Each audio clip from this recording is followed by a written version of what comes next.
Flights are $1,000 each. My mom said through the phone, her voice dripping with that familiar, condescending tone. If you cannot afford it, stay behind. I nodded to myself in my modest studio apartment, swallowing the sting of being excluded from another family vacation to Hawaii. As I hung up, still processing her dismissive words, my phone buzzed with a credit card alert. 4 business class tickets purchased, not by me. Heart pounding, I opened my banking app, hit dispute all, and locked the account immediately. Minutes later, aggressive knocking echoed through my door. My hands trembled as I approached the peephole.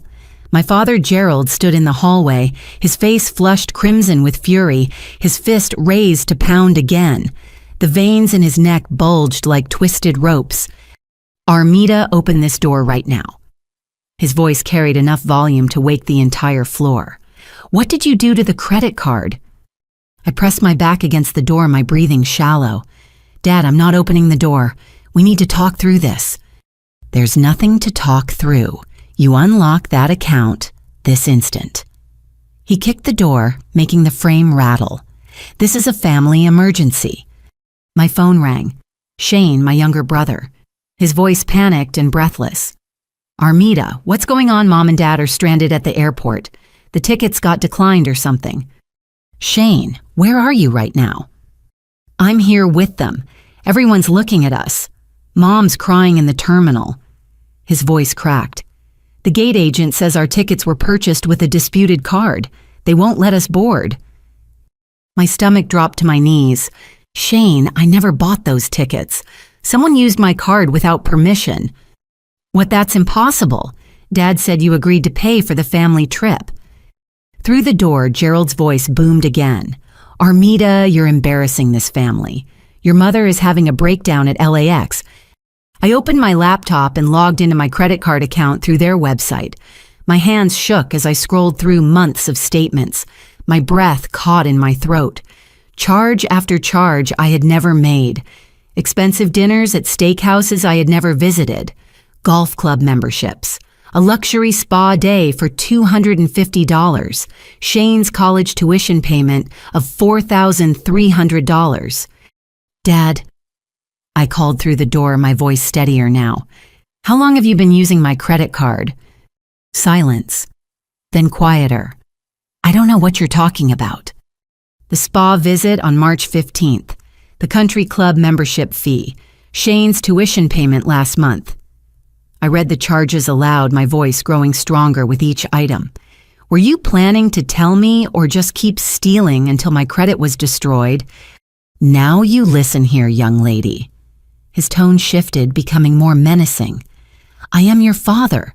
I put food in your mouth and clothes on your back for 18 years. You owe me." "I owe you nothing that involves identity theft." Shane's voice came through my phone again. "Armida, please. Mom's having chest pains. People are staring. The security guards are asking questions." Shane put Dad on the phone. "He can't hear me. He's outside your door." I realized Gerald was using me as his personal ATM while simultaneously excluding me from family events. The vacation I was supposedly funding was the same vacation I was told I could not afford.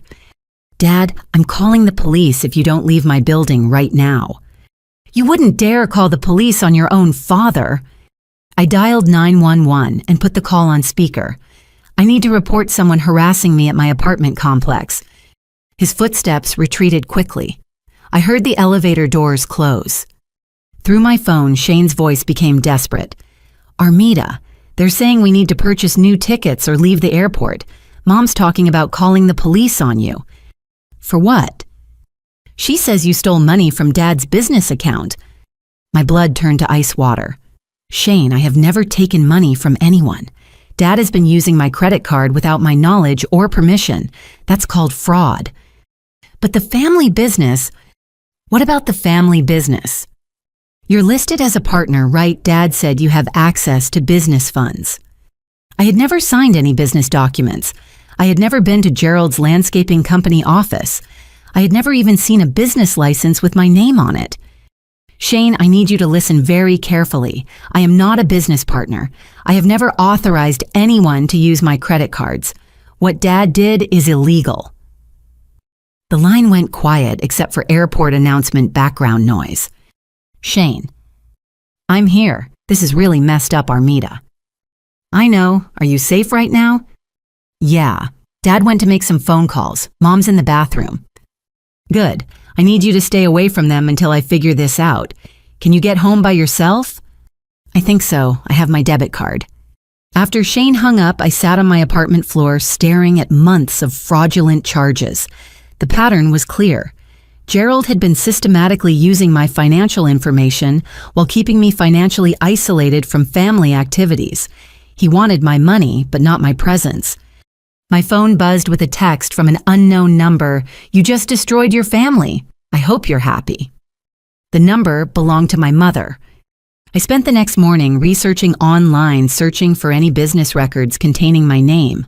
What I discovered made my hands shake so violently I could barely type. Green Family Enterprises, LLC, Gerald's landscaping business, registered with the state of California. Business partners listed Gerald Thomas Green and Armida Rose Green. I had never signed incorporation documents. I had never agreed to be a business partner. I had never even seen the inside of Gerald's office. My phone rang. Patricia, my mother, her voice broken and weepy. Armida, sweetheart, please listen to me. She sounded exhausted, defeated. Your father made me do it. Made you do what, Mom? All of it. The credit cards, the business partnership, everything. Her voice dissolved into sobs. He said we were going to lose the house. He said Shane would have to drop out of college. My chest tightened. Mom, what exactly did you do? I gave him your social security number. I took pictures of your driver's license when you visited last Christmas. I helped him fill out the business partnership paperwork. Each confession came out between gasps. He said it was temporary. He promised he would fix everything before you ever found out.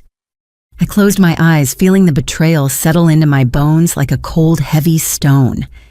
How long has this been going on? 2 years, maybe longer. Her voice became smaller. The landscaping business has been struggling since the drought regulations started. We couldn't get new contracts. The existing clients started doing their own yard work.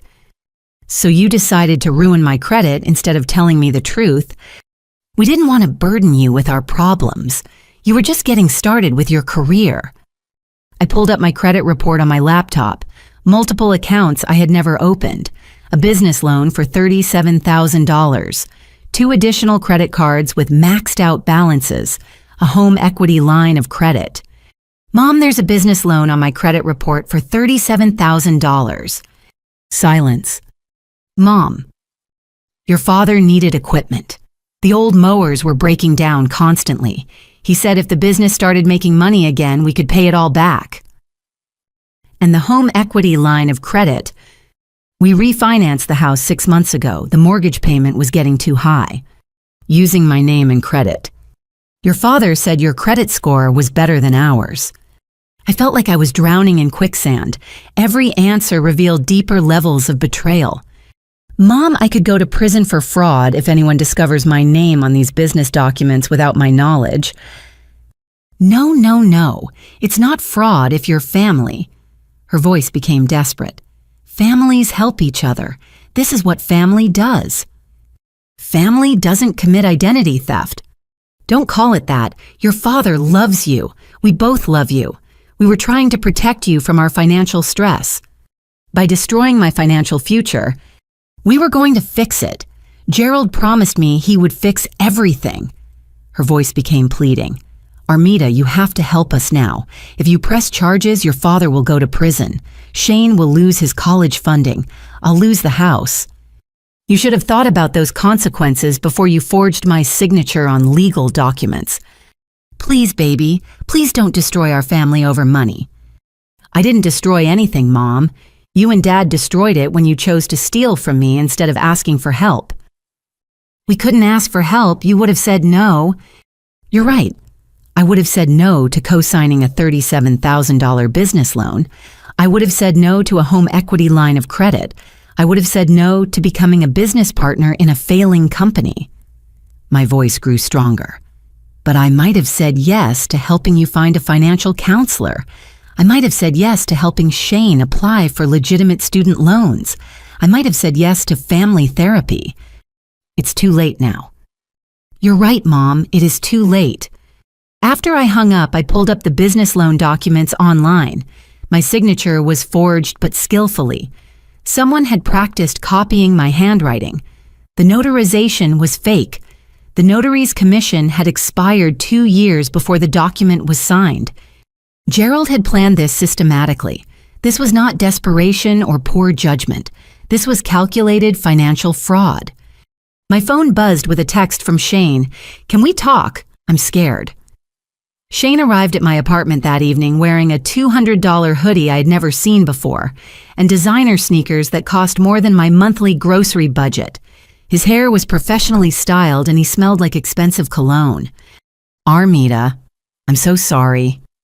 Tears flowed down his cheeks as he collapsed onto my couch. "I had no idea what Dad was doing with your credit card." I sat across from him, studying his face. Shane had always been the family favorite, the golden child who could do no wrong. Patricia and Gerald spoiled him relentlessly. "Shane, those are expensive shoes." He glanced down at his feet, then back at me. "Mom bought these for me." "When?" "Last month, for my birthday." I pulled out my phone and showed him my credit card statement. "There's a charge at Nordstrom for $347 on your birthday. I never shopped at Nordstrom." His face crumpled. "Armida, I swear I didn't know." "What about the tuition payment? Did you know where that money came from?" "Dad said he got a business loan." "Did you ever wonder why my name is on the business paperwork as a partner when I've never set foot in Dad's office?" Shane's crying intensified. I was afraid to ask questions. Dad gets so angry when anyone questions him. I wanted to believe my little brother was innocent. I wanted to protect him the way I had when we were children, and Gerald's temper erupted into violence. But something felt wrong. "Shane, show me your social media." "What, why?" "Because I want to see where you've been eating and who you've been with." Reluctantly, he handed me his phone. I scrolled through Instagram photos from the past 6 months. Shane at expensive restaurants I recognized from my credit card statements. Shane at the country club Gerald had charged to my account. Shane posing with friends outside luxury stores. "Shane, you knew." "I didn't know it was your money." "But you knew it wasn't Dad's money. You knew he couldn't afford these restaurants and shopping trips." "I thought the business was doing better." Green Family Enterprises hasn't made a profit in 3 years. I looked up the tax records online. I kept scrolling through his photos. "You've been living off my credit cards while knowing I was excluded from family events." "That's not how it happened." "Then how did it happen?" Shane's demeanor shifted. The tears stopped. His voice became calculating. "Dad said if I kept quiet until after graduation, he would make sure you never found out. He said the business was going to get a big contract that would pay everything back." "So you chose to participate in fraud to protect Dad's reputation." "I chose to protect our family. You left us, Armida. You moved out and started your own life. You stopped caring about what happened to Mom and Dad." "I moved out because Gerald was financially and emotionally abusive. I started my own life because that's what healthy adults do." "You abandoned us." "I set boundaries." "Same thing." I stared at my little brother, realizing he was not the innocent victim I had imagined. He had actively participated in the fraud, enjoying the benefits, while I struggled to pay my own bills. "Shane, you're 20 years old. You're an adult. You made adult choices." "If you press charges against Dad, I'll kill myself." The words hit me like a physical blow. Shane had used suicide threats to manipulate Patricia since middle school. Whenever he faced consequences for poor behavior, he would threaten self-harm until the adults in his life gave him whatever he wanted. "Shane, that's manipulation." "I'm serious. If Dad goes to prison because of you, I'll end my life. I can't live with that guilt." The guilt should come from participating in identity theft, not from facing consequences for it. You're going to choose money over family. I'm going to choose honesty over corruption. Shane stood up abruptly. "Fine. When Dad's in prison and Mom loses the house and I'm dead, remember that you chose this. After he left, I called the suicide prevention hotline. The counselor explained that threats of self-harm are often manipulation tactics used by people who want to avoid accountability. She encouraged me to report the threats to mental health professionals, but not to change my decisions based on them. I realized my family had trained me to sacrifice my own well-being to manage their emotions. They had taught me that my role was to absorb their financial problems, their emotional instability, and their poor choices without complaint. That training stopped today. Marcus Williams from the Fraud Investigation Department called me the next morning. His voice was professional but warm with a slight southern accent that reminded me of my college roommate from Georgia. "Miss Green, I'm calling about the disputed charges on your account. I need to inform you that this case is more complex than initially reported." "More complex how?" "The fraudulent activity extends beyond your primary credit card. Someone has opened multiple accounts using your personal information." I sat down hard in my desk chair. "What kind of accounts?" "A business loan through Mountain West Credit Union for $37,000. 2 additional credit cards with Commerce Bank and First National. A home equity line of credit for $68,000 through Valley Mortgage." Marcus paused. "Miss Green, are you aware that your name appears as a business partner on Green Family Enterprises?" "I discovered that yesterday. I never signed those documents." "I'll need you to come into our office this week to provide handwriting samples and sworn statements. The forgeries are sophisticated. Whoever did this had access to your personal documents and plenty of time to practice copying your signature." "How much money are we talking about total?" "Current debt attributed to your name is approximately $73,000. The number hit me like a truck. $73,000. My annual salary was $45,000. It would take me years to pay off debt I never created." "Marcus, what happens if I can't prove the charges are fraudulent?" "You would be legally responsible for all debts. Your credit score would be destroyed. You could face wage garnishment or asset seizure.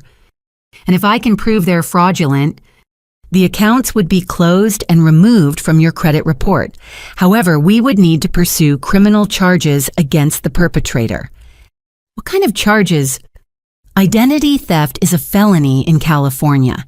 Given the amount involved, we're looking at potential federal charges as well. The person responsible could face significant prison time." My phone buzzed with a text from Patricia. "Please call me. We need to find a solution that doesn't destroy our family." "Marcus, there's something else you should know. The perpetrator is my father." Silence on the line. "I see. That does complicate matters. Are you willing to press charges against a family member?" "I don't know yet." "Miss Green, I need to be direct with you.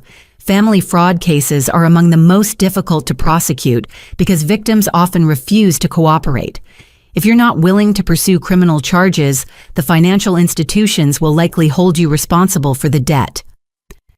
Even though I never signed any documents or authorized any charges, proving you didn't authorize the charges requires showing that someone else committed fraud. If you won't identify the perpetrator or testify against them, the burden of proof becomes much harder to meet. So either I send my father to prison or I'm financially ruined. I'm afraid that's an accurate summary. Marcus scheduled an appointment for me to come to the bank the following day. After I hung up, I called in sick to work. I needed time to process the magnitude of this situation. Gerald had systematically destroyed my financial life while excluding me from family events. He had stolen my identity to save his failing business while telling everyone I was selfish and ungrateful. He had involved Shane and Patricia in the fraud, making them accomplices who now felt entitled to my silence. My phone rang, Patricia again.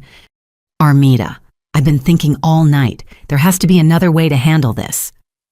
"Like what, Mom?" "We could set up a payment plan. Gerald and I could pay you back over time. With what money you just told me yesterday that the business is failing and you're about to lose the house. We'll figure something out." "You'll figure something out by committing more fraud." "That's not what I meant." "That's exactly what you meant. You want me to absorb the consequences of Dad's crimes so you can continue living beyond your means. I want to keep our family together. Our family was never together, Mom. Our family was me paying for things while being excluded from enjoying them. That's not true. When was the last time I was included in a family vacation? Silence. When was the last time I was invited to family dinner without being asked to bring expensive food or pay for the meal? You always seem too busy. I was never asked. Your father thought you didn't want to spend time with us. Dad thought I didn't want to spend time with you, but he had no problem spending my money without asking. We raised you, we sacrificed for you. Raising your children is the legal obligation you accepted when you chose to have children. It doesn't give you the right to steal from those children when they become adults. I never thought of it as stealing. What would you call taking someone's identity and forging their signature on financial documents? Patricia hung up on me. I stared at my phone, feeling the weight of $73,000 in fraudulent debt pressing down on my chest like a concrete block. My family had constructed an elaborate scheme to use me as their personal bank while emotionally manipulating me to accept financial abuse as love. For the first time in years, I felt completely alone, but I also felt something else: determination. I was going to fight back. I met Patricia at Corner Cafe 3 days later, a small family-owned restaurant where we used to go for my birthday dinners when I was younger. She sat in the back booth, her hands wrapped around a coffee mug, looking older than I remembered. Dark circles shadowed her eyes, and her usually perfect hair hung limp and unwashed. "Thank you for coming," she said as I slid into the opposite seat. "I wasn't sure you would." "I'm here because I still love you, Mom, despite everything that's happened." Patricia's eyes filled with tears. "I love you too, sweetheart. That's why we need to find a way through this that doesn't destroy our family." I ordered black coffee from the waitress, keeping my voice steady. "Mom, I need you to tell me the complete truth about what happened. No more lies, no more manipulation, just the truth." "Your father was desperate, Armida. The business was failing and he was too proud to ask for help." "That doesn't explain why you helped him forge my signature." Patricia's demeanor shifted subtly. Her tears stopped and her voice became cooler, more calculated. "Armida, you need to understand something about family obligations." She leaned forward, her tone taking on the condescending quality I remembered from childhood arguments. "Your father and I invested 18 years of our lives raising you. We paid for your food, your clothing, your education, your medical care. We sacrificed our own dreams to give you opportunities. That was your choice as parents. And now it's your turn to give back. That's how families work." I stared at her, feeling like I was seeing Patricia clearly for the first time in my adult life. "Mom, are you saying I owe you the right to steal my identity?" "I'm saying you owe us loyalty and support. Your father needed financial help and you had good credit that wasn't being used." "My credit wasn't being used because I was being responsible with my finances." "Your credit wasn't being used because you're selfish." Patricia's mask slipped completely. "You moved out of our house the minute you turned 18. You got a job and kept all your money for yourself instead of helping your family. You live in that tiny apartment while your parents struggle to keep their home. I live in that apartment because it's what I can afford on my own salary." "You could afford better if you didn't waste money on takeout food and streaming services." I realized Patricia had been monitoring my spending habits, probably through the fraudulent access to my accounts. "Mom, have you been tracking my purchases?" "I've been trying to understand where your priorities are. Do you know your father and I haven't eaten at a restaurant in 6 months, but you order Thai food twice a week?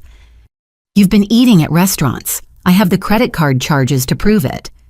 "Those were business meetings for your father's company." "Business meetings at Olive Garden and Red Lobster." Patricia's face flushed. "You wouldn't understand the pressure your father is under."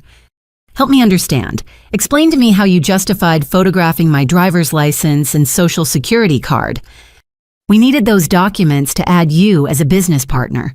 Your father thought if you had ownership in the company, you would be more invested in its success. By forging my signature on partnership documents, We were going to tell you eventually, when the business became profitable again. And if it never became profitable, Patricia shrugged, we would have figured something out.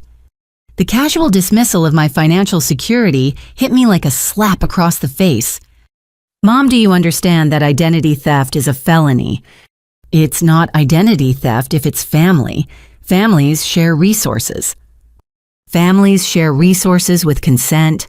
What you did was steal from me. Don't be so dramatic. $73,000 in debt under my name without my knowledge or permission. How is that dramatic? We were going to pay it back. With what money? Your father has some business deals in the works. The same business deals that have been in the works for the past 3 years, while his company lost money every quarter. Patricia's expression turned cold and vindictive. You know what your problem is, Armida. You've always thought you were better than your family. You went to college and got that fancy marketing job, and suddenly you were too good to help the people who made your success possible. I got student loans to pay for college. I worked 2 jobs to cover my expenses. Nobody in this family helped me succeed. We gave you a stable home environment. You gave me a home where Dad screamed at everyone when he was stressed, and you enabled his behavior by making excuses for him. Your father works hard to provide for this family by stealing from his own daughter, by doing whatever it takes to keep our family together. Patricia reached into her purse and pulled out a manila folder. I've been gathering information about your financial habits and mental state over the past year. I have documentation of your erratic spending, your isolation from family events, your refusal to participate in important family discussions. What kind of documentation? Screenshots of your social media posts showing depression and anxiety, records of your therapy appointments. My blood turned to ice. How do you know about my therapy appointments? I called your insurance company pretending to be you. I told them I needed to verify my coverage for mental health services. That's insurance fraud. That's a mother concerned about her daughter's well-being. Mom, what are you planning to do with that information? If you pursue criminal charges against your father, I will present this evidence to demonstrate that you are mentally unstable and not a reliable witness. Patricia's voice became deadly serious. I will testify that you have been having paranoid delusions about being financially victimized. I will provide character witnesses who will confirm that you have been behaving erratically and making false accusations against family members. You would perjure yourself in court. I would protect my husband and son from a vindictive daughter who is having a mental breakdown. I stared at Patricia in complete shock. The woman who had raised me, who had taught me right from wrong, was threatening to destroy my reputation and credibility to cover up financial crimes. Mom, you planned all of this. Dad didn't force you to help him. You were the mastermind. I was a wife protecting her family. You were a criminal destroying your own daughter's future. Watch your tone with me, young lady, or what you'll steal more of my personal information. Patricia stood up from the booth, leaving money on the table for her coffee. You have 48 hours to drop this investigation and unlock your credit accounts. If you don't, I will make sure everyone in our family, our community, and your workplace knows that you are mentally ill and making false accusations against the people who love you most.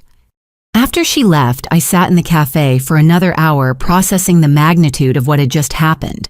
Patricia was not Gerald's victim. She was his partner in crime, possibly the leader of their fraud scheme. She had been systematically gathering personal information about me for months, possibly years. She had planned to discredit me if I ever discovered their crimes. She had coached Gerald and Shane in maintaining their lies. My own mother was my greatest enemy. Monday morning at Davidson Marketing felt like walking through quicksand. Every step toward my cubicle required enormous effort.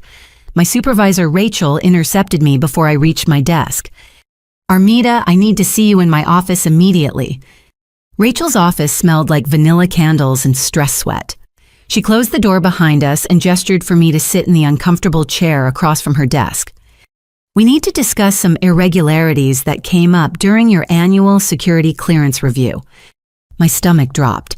Davidson Marketing handled contracts for several government agencies, requiring all employees to maintain security clearances. I'd forgotten about the background check renewal. What kind of irregularities? The investigator found evidence of significant financial instability in your credit report, multiple accounts with high balances, a business partnership you didn't disclose during your initial hiring process, and a pending fraud investigation. Rachel, I'm the victim of identity theft. The fraud investigation is about crimes committed against me, not by me. I understand that's your position. However, the security office is concerned about your vulnerability to financial coercion or blackmail. Rachel pulled out a thick file folder. They're also concerned about discrepancies in your employment application. What discrepancies? You failed to disclose business ownership when you were hired.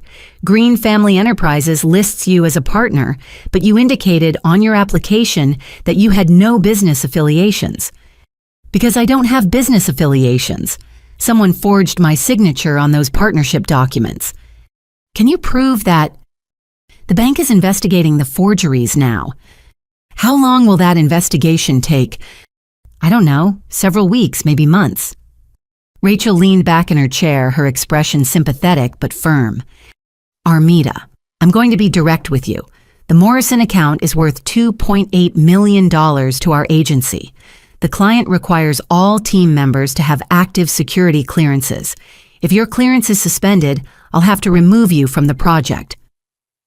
That's my biggest account. It's 40% of my workload. I know, and your performance on Morrison has been excellent. That's why this situation is so frustrating. What do I need to do to keep my clearance? Provide documentation proving you're not responsible for the financial irregularities. Clear documentation showing the fraud investigation absolves you of any wrongdoing. And resolve the business partnership issue immediately. Rachel, I'm doing everything I can to resolve this. I believe you, but I also have business obligations. Rachel's voice became apologetic. I'm giving you 30 days to clear this up. If your security clearance isn't reinstated by then, I'll have to start looking for your replacement on the Morrison team. Walking back to my cubicle felt like a death march. My colleague Jennifer looked up from her computer as I passed.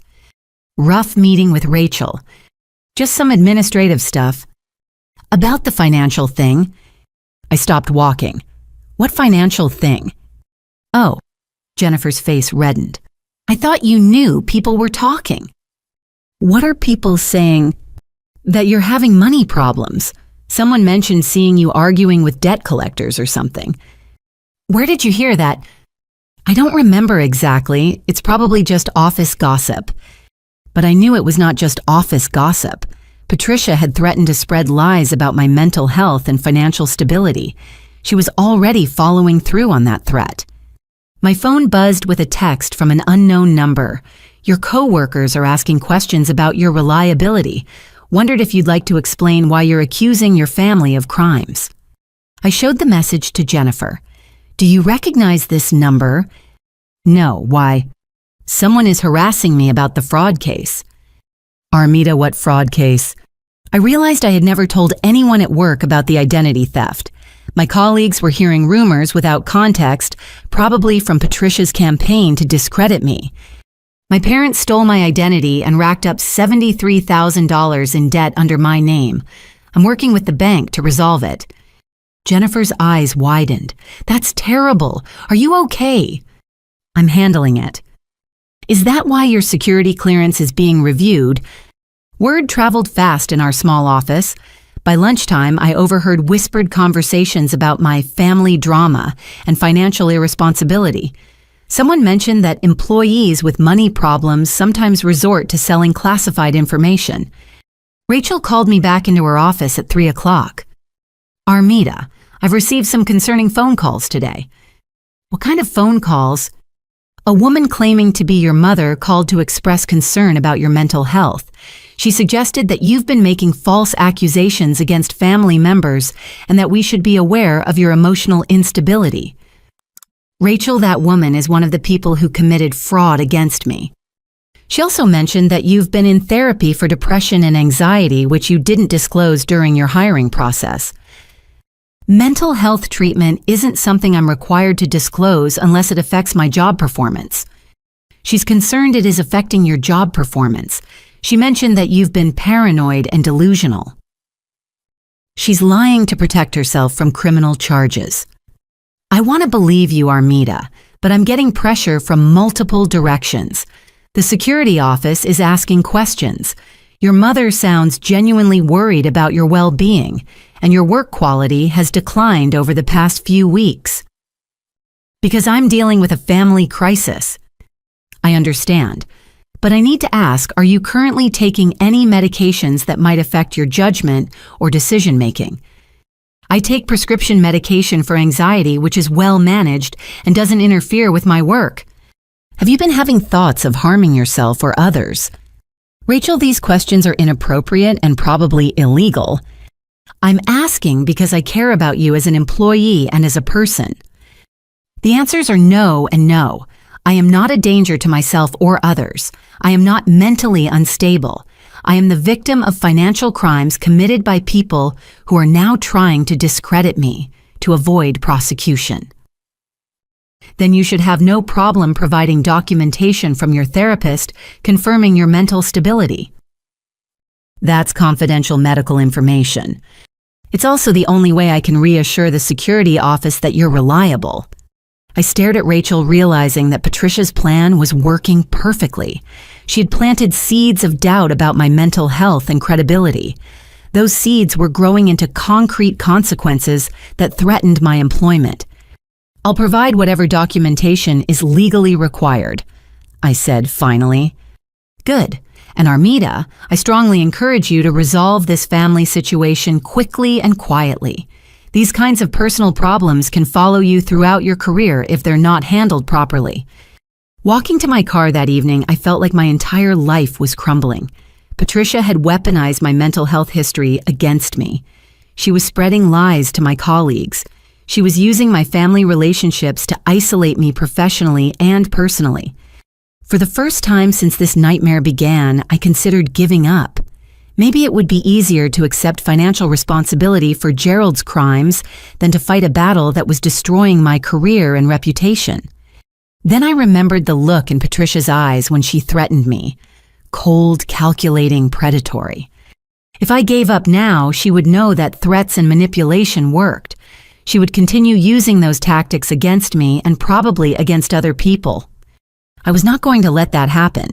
Attorney David Martinez had kind eyes behind wire-rimmed glasses and spoke with the patient tone of someone who had guided many clients through difficult family situations.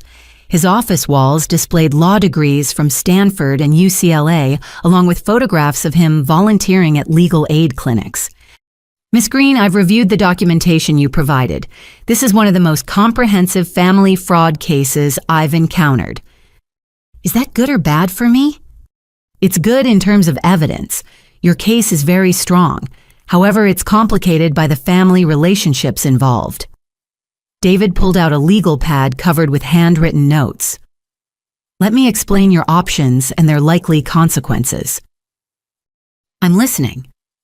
Option 1, pursue criminal prosecution against your father, your mother, and potentially your brother.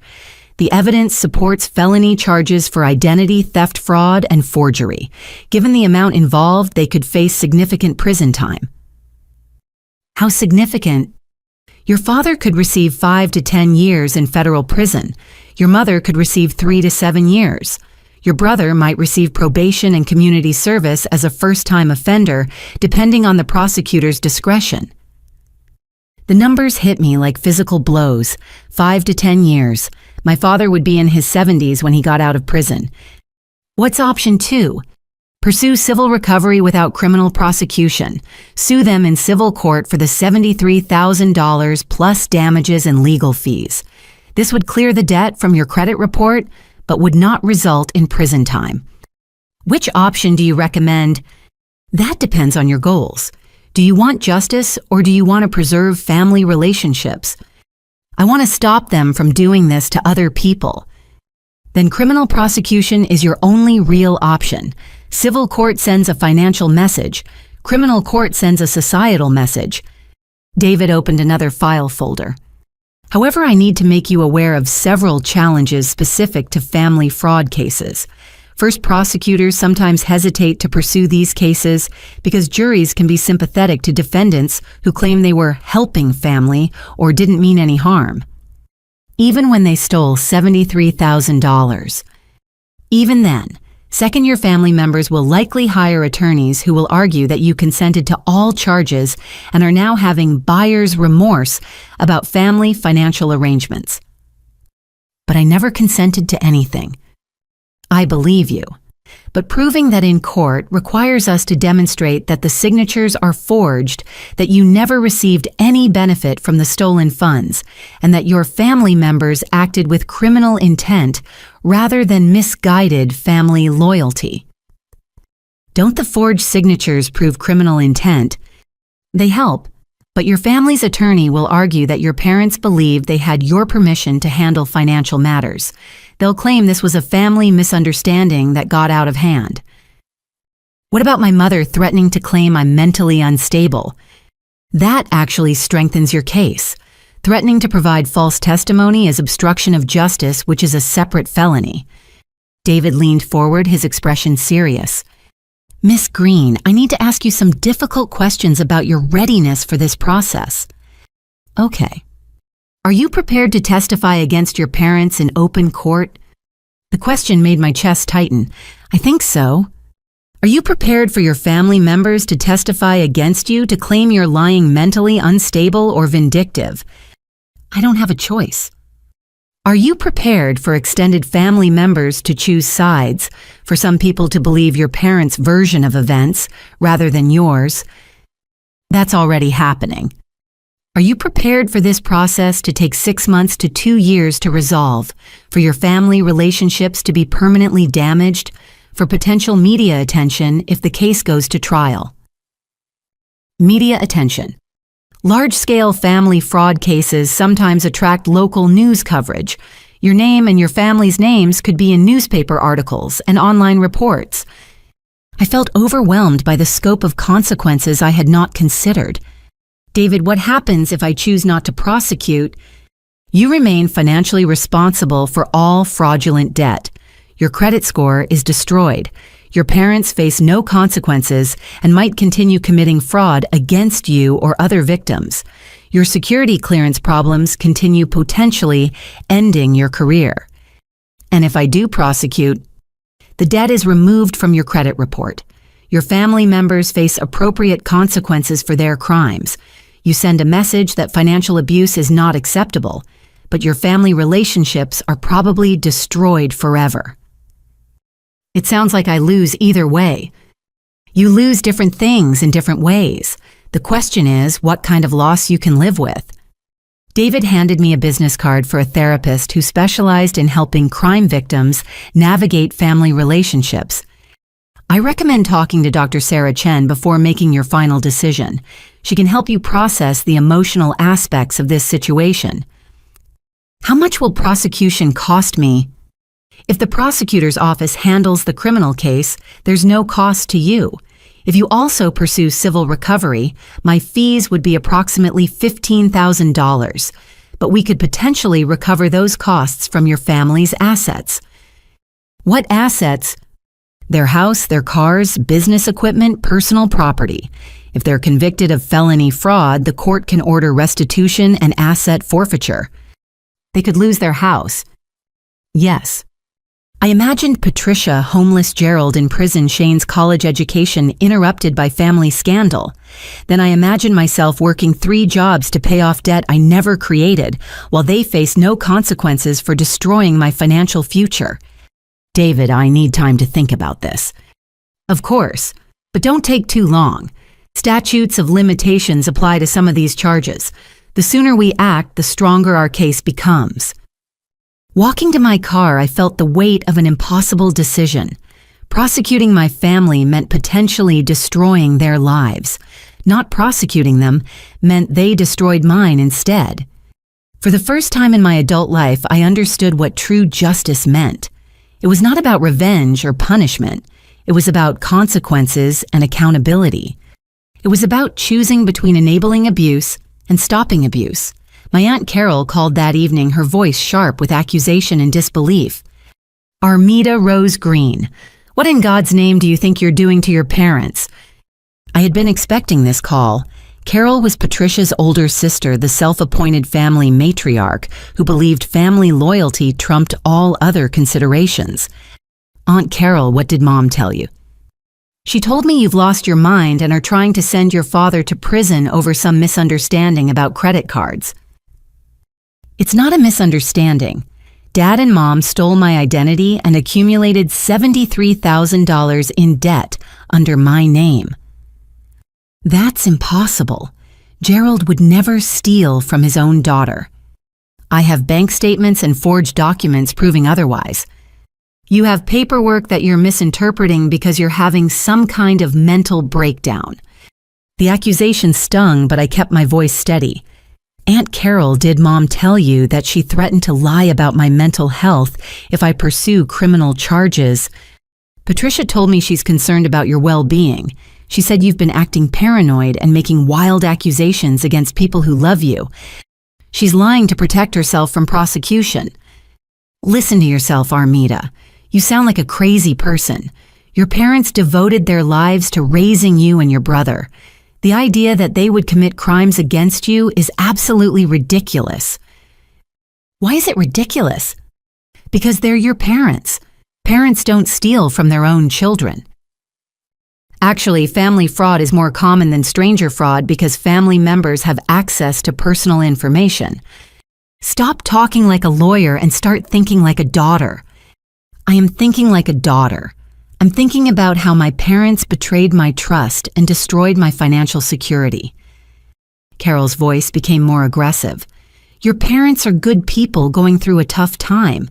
Instead of helping them, you're making their lives harder. How am I supposed to help them?" "By dropping this ridiculous fraud claim and working together as a family to solve the problem. The problem is that they committed multiple felonies. The problem is that you've become selfish and vindictive." Before I could respond, Carol hung up. 20 minutes later, my phone rang again. "Uncle Frank." "Armida, I just got off the phone with your Aunt Carol. This family drama needs to stop immediately." "Uncle Frank, it's not drama, it's crime. It's a family financial dispute that you're blowing out of proportion." "A family financial dispute would involve people disagreeing about money they all knew about. This involves forged signatures and stolen identity." "Gerald made some mistakes. That doesn't mean you need to destroy him." "Gerald didn't make mistakes. He planned and executed systematic fraud over multiple years. Even if that's true, sending your own father to prison is wrong. Letting him get away with felony theft is wrong. Family forgives family. Family doesn't commit identity theft against family." "You're being selfish." "I'm being victimized." Frank's voice became threatening. "If you pursue this nonsense, you're going to find yourself very alone in this world. Your family won't forgive you for destroying Gerald and Patricia. Your cousins won't want anything to do with you. You'll be cut off from everyone who ever cared about you. If you all side with criminals against victims, then maybe I don't want your relationships. You'll regret that attitude when you're old and alone with no family support system."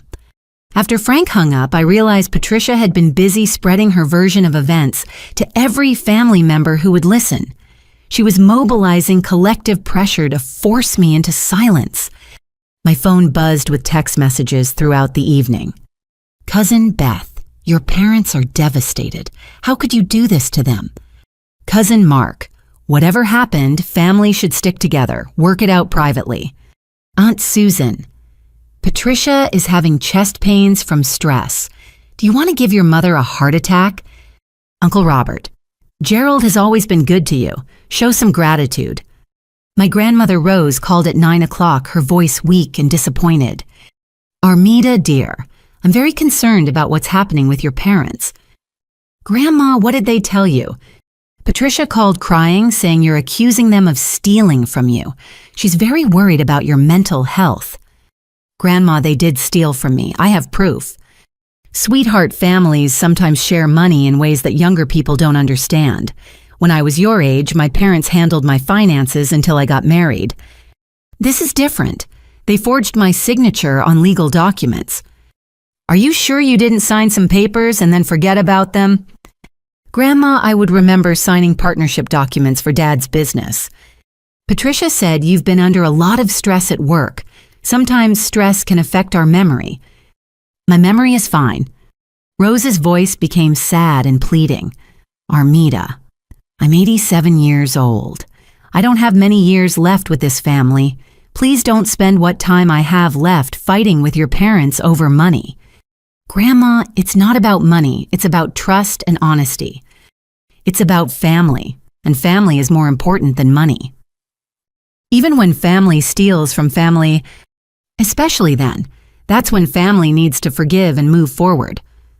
After she hung up, I sat on my apartment floor feeling completely isolated. Every family member believed Patricia's lies or prioritized family unity over justice. They were all pressuring me to accept financial abuse to preserve family harmony. My phone rang one more time. Shane. Armida, everyone is really mad at you. I figured that out. Grandma Rose had chest pains after talking to you. Mom took her to the emergency room. Is she okay?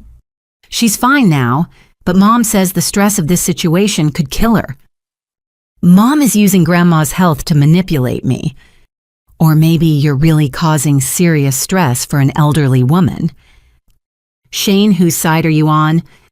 I'm on the side of keeping our family together. Our family was never together. Our family was built on lies, manipulation, and financial abuse. That's not true. It is true.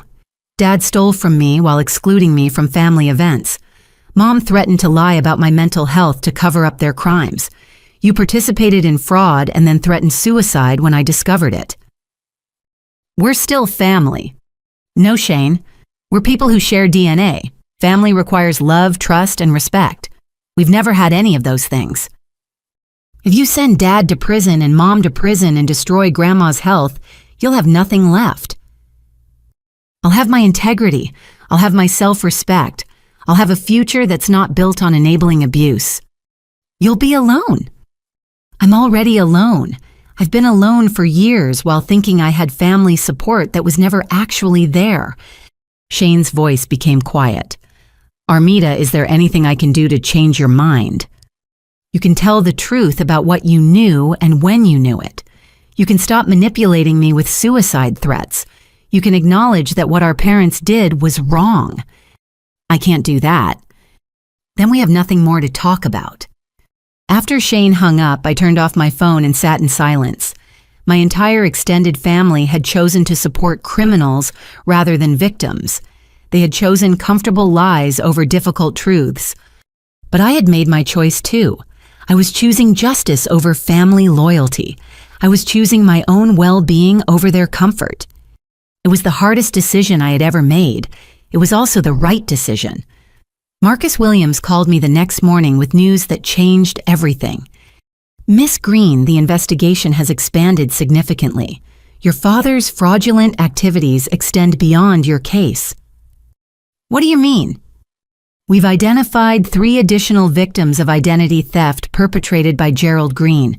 All the cases follow the same pattern: forged signatures, stolen personal information, and systematic financial abuse. My hands started shaking. Who are the other victims?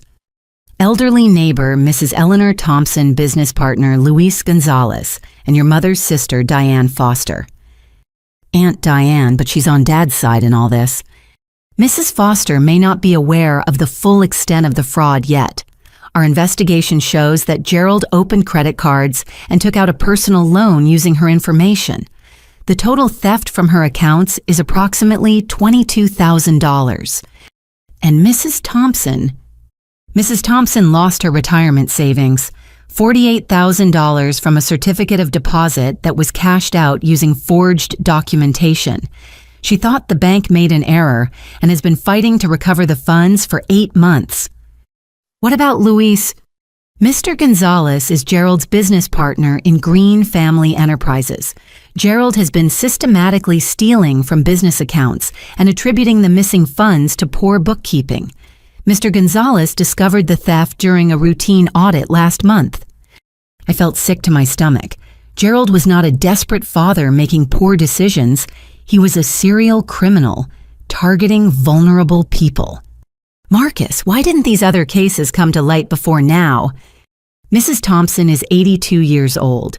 She assumed the missing money was a banking error and didn't think to check for identity theft. Mr. Gonzalez suspected internal theft, but didn't realize the scope until our investigation connected his case to yours. And Mrs. Foster hasn't been monitoring her credit reports regularly. How did Dad access their personal information? Mrs. Thompson hired Green Family Enterprises to do her landscaping. Gerald had access to her home while she was at medical appointments. He photographed documents in her home office. Mr. Gonzalez trusted Gerald with business paperwork that included copies of personal identification. Mrs. Foster gave Gerald her Social Security number years ago for some insurance paperwork. So he's been planning this for years. The earliest fraudulent activity we can trace dates back 4 years. This is not desperation or poor judgment. This is systematic criminal enterprise. What happens now? The FBI is taking over the case because of the multi-victim scope and the amount involved. Agent Jennifer Walsh from the White Collar Crime Unit will be contacting you later today. Is there anything else I should know? Gerald appears to be preparing to flee. We've detected attempts to liquidate assets and transfer funds to offshore accounts. He's trying to leave the country. Possibly. We've alerted airport security and border patrol, but if he's successful in transferring funds overseas, recovery becomes much more difficult. After Marcus hung up, I called attorney David Martinez immediately. David, the FBI, is taking over the case. Gerald has been stealing from multiple people. How many people?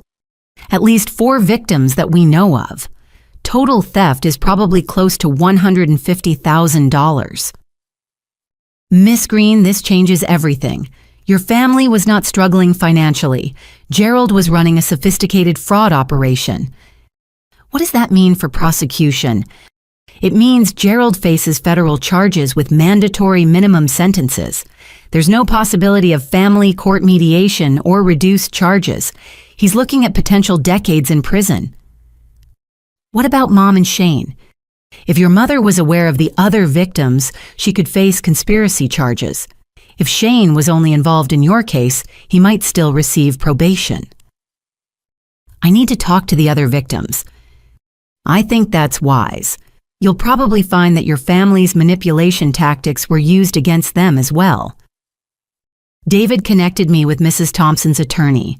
Within an hour, I was sitting in Eleanor Thompson's living room, listening to a story that mirrored my own experience. Gerald seemed like such a nice young man. Mrs. Thompson said, her voice shaky but determined. He always asked about my health, my family. He even helped me carry groceries from my car. When did you first notice money missing from your accounts? Last January, I went to renew my certificate of deposit and the bank told me it had been cashed out in November. I never authorized that transaction. What did you do? I kept calling the bank thinking they made a mistake. They kept telling me the signature matched their records and that I had provided proper identification. Did you suspect Gerald? Not until last week when the FBI agent showed me security footage of Gerald at my bank using a fake driver's license with my information. Mrs. Thompson pulled out a manila folder full of bank statements and correspondence. I lost my entire retirement savings, dear. $48,000 I had been saving for 30 years. I can't afford my medical bills now. I had to sell my late husband's car to pay for groceries. Mrs. Thompson, I'm so sorry. What breaks my heart is that I trusted him. I invited him into my home. I offered him lemonade while he worked in my garden. Her eyes filled with tears. He sat at my kitchen table and listened to me talk about my late husband while he was planning to steal everything I had left. Were there any warning signs? He asked a lot of questions about my finances, where I banked, whether I had retirement accounts, whether any family members helped me with money management. I thought he was just making conversation. Did he ever mention me? He talked about his daughter who worked in marketing. He said you were very successful but had become distant from the family. Mrs. Thompson looked embarrassed. I'm afraid I believed him when he said you had become selfish and ungrateful. That's exactly what he told my extended family about me. Gerald is very convincing when he wants to be, very charming, very sympathetic. If I hadn't seen the bank security footage, I might still believe his lies. What convinced you to press charges? My son Jake. He's a prosecutor, and he explained that people like Gerald don't stop until they're forced to stop. He said if I didn't pursue justice, Gerald would find other elderly victims to target. Are you worried about the trial process? Terrified, but I can't let him do this to other people. Mrs. Thompson walked me to the door, her steps careful and measured. Dear, I want you to know that what Gerald did to you is not your fault. Family members who betray trust are the worst kind of criminals because they use love as a weapon. Thank you for saying that. Your father counted on your loyalty to protect him from consequences. Don't let him use your love against you. Driving home from Mrs. Thompson's house, I felt a new sense of clarity. Gerald was not a flawed father making desperate choices. He was a predator who systematically targeted vulnerable people, including his own daughter. Patricia was not a victim caught between competing loyalties. She was an accomplice who enabled and participated in crimes against multiple people. Shane was not an innocent bystander. He was a beneficiary who enjoyed the proceeds of theft while knowing those proceeds were stolen. My family had not made mistakes. They had chosen to commit crimes. And I was going to make sure they faced appropriate consequences. Shane called me 3 days later, his voice urgent and breathless with panic. Armida, you need to get to the hospital immediately. Dad had a heart attack. My blood turned cold. Despite everything Gerald had done, he was still my father. What hospital? How bad is it? Mercy General. He's stable now, but he's asking for you. The doctor said he might need emergency surgery, and Dad wants to apologize before anything happens. I'll be there in 20 minutes. I drove to Mercy General with my hands gripping the steering wheel, my mind racing between anger and concern. Gerald had destroyed my financial life, but I could not ignore a genuine medical emergency. Family relationships were complicated even when family members committed crimes. Shane met me in the hospital lobby, his eyes red with tears. Thank God you came. Dad's been asking for you constantly since they brought him in. What happened? He was at the office when he started having chest pains. Luis called 911. Shane led me toward the elevators. Armida. I think the stress of this whole situation triggered the heart attack. Shane Dad's heart attack was not caused by me pursuing criminal charges. It was caused by years of unhealthy lifestyle choices and the stress of maintaining elaborate lies. He just wants to make things right. We rode the elevator to the cardiac unit in silence. Shane led me down a hallway to a conference room instead of a patient room. Why are we going here instead of to Dad's room? The family is gathered to discuss Dad's condition and figure out how to move forward. Something felt wrong. Shane's demeanor was too calm for someone whose father had just suffered a heart attack. His tears had dried up completely, and his voice carried no trace of genuine distress. I opened the conference room door to find Gerald sitting upright in a chair, very much alive and apparently healthy. Patricia sat beside him, along with Aunt Carol, Uncle Frank, and a woman I did not recognize wearing professional attire.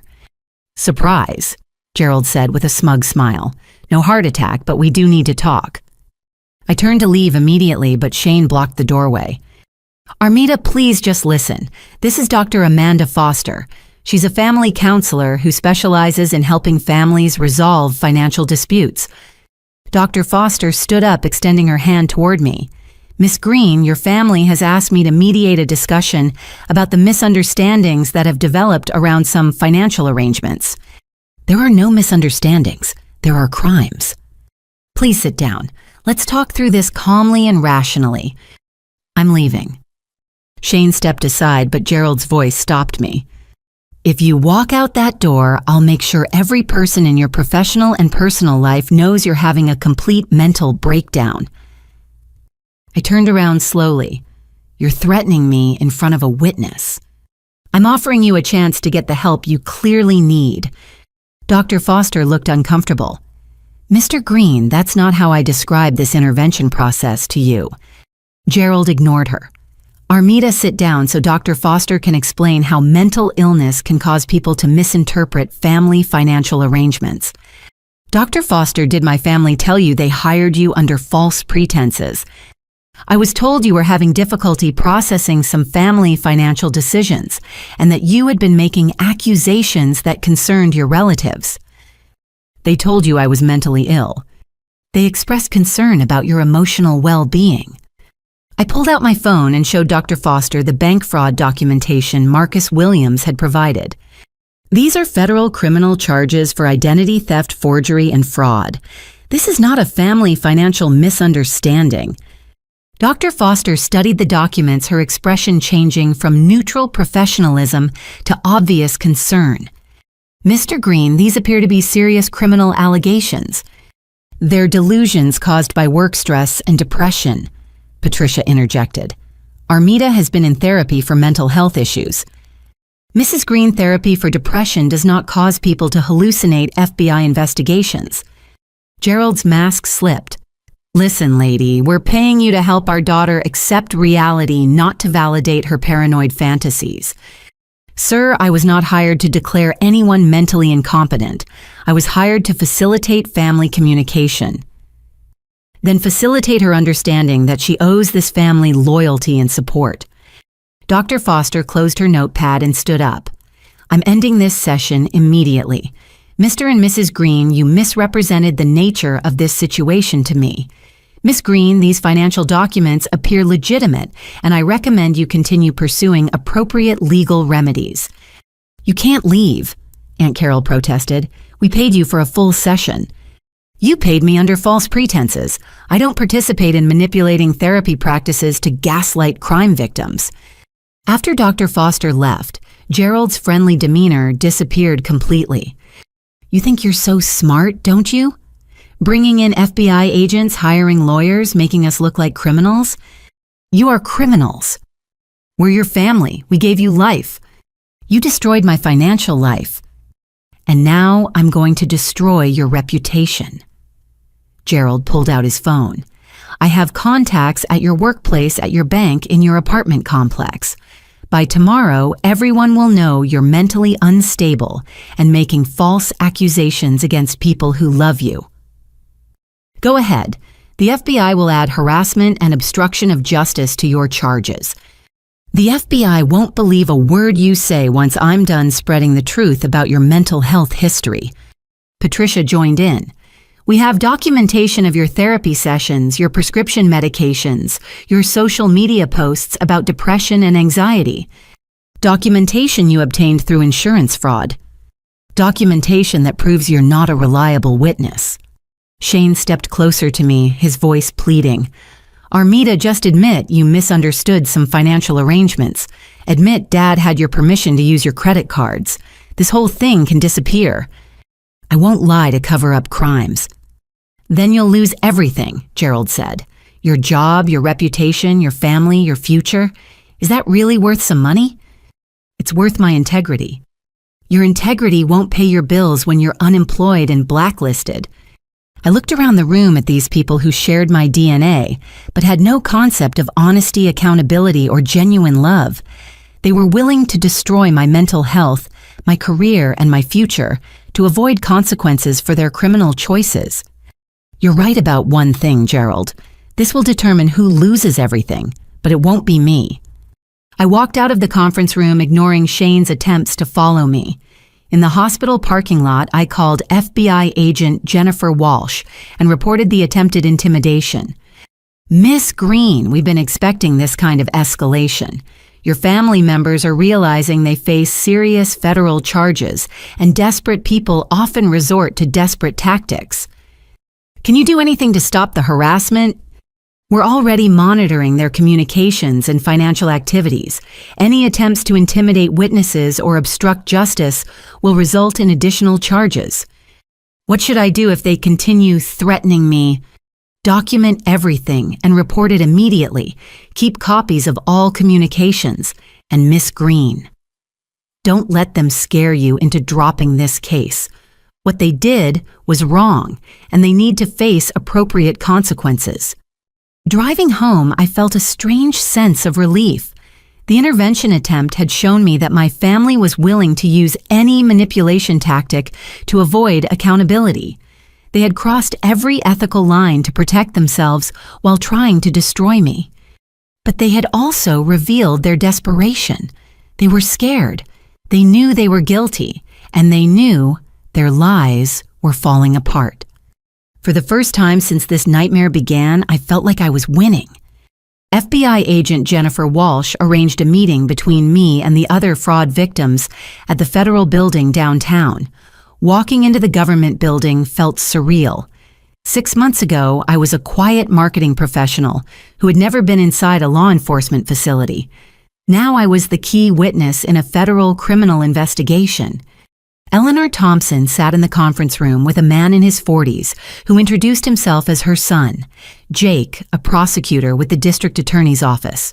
Across from them sat Luis Gonzalez Gerald's former business partner with his attorney Maria Santos. At the head of the table sat Agent Walsh, surrounded by case files and evidence folders.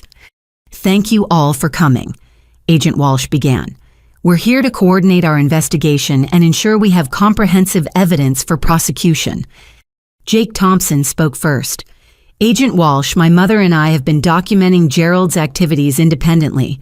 We have security camera footage from her bank showing Gerald using fake identification to access her accounts." "What kind of footage?" I asked. Eleanor opened a laptop and showed us video from her bank's security cameras. Gerald, clearly recognizable, presented identification and signed paperwork at the teller window. The timestamp showed dates when Eleanor was in physical therapy appointments 60 miles away from the bank. "He's using a fake driver's license with my information," Eleanor explained. The bank teller later identified him from a photo lineup. Luis leaned forward. "I've been tracking missing funds from our business accounts for 8 months. Gerald has been writing checks to himself and forging my signature on withdrawal slips." "How much money?" Agent Walsh asked. $32,000 from business operating accounts. He also took out a line of credit against business equipment without my knowledge or consent.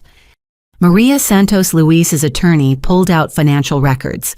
"We've discovered that Gerald has been operating Green Family Enterprises as a front for money laundering. He deposits stolen funds into business accounts, then transfers them to personal accounts as salary or profit sharing." Money laundering. I felt overwhelmed. How is this connected to identity theft?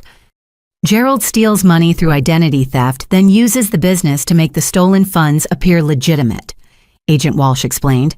"It's a sophisticated operation that requires planning and financial knowledge." Jake pulled out another folder. "There's more. We've been investigating Gerald's associates and discovered he's been working with a document forger named Kevin Murphy. Murphy specializes in fake identification and forged signatures for financial fraud. Gerald didn't forge my signatures himself. He hired a professional forger. That's why the signatures are so convincing." Agent Walsh opened her case file. "We've been tracking Kevin Murphy for 2 years. He's connected to fraud rings operating throughout California. Gerald's case is helping us build a larger racketeering investigation." Racketeering? Luis looked shocked. "I thought Gerald was just stealing to save his failing business." Gerald's landscaping business has been losing money for years, but his personal spending has increased dramatically. He's been living off fraud proceeds while maintaining the appearance of business success.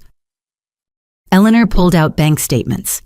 "Agent Walsh, I've been reviewing my financial records going back 5 years. I think Gerald has been stealing from me longer than we initially discovered." "What did you find?" "Small withdrawals from my checking account. $20 here, $50 there. Amounts I assumed were bank fees or forgotten transactions." How much total? Approximately $3,000 over 4 years. Agent Walsh made notes in her file. Gerald probably started with small thefts to test whether you would notice. When you didn't report the missing money, he escalated to larger amounts. I felt sick to my stomach. He was experimenting on victims to perfect his technique. That's a common pattern in serial fraud cases. The perpetrator starts small and gradually increases the scope of their crimes.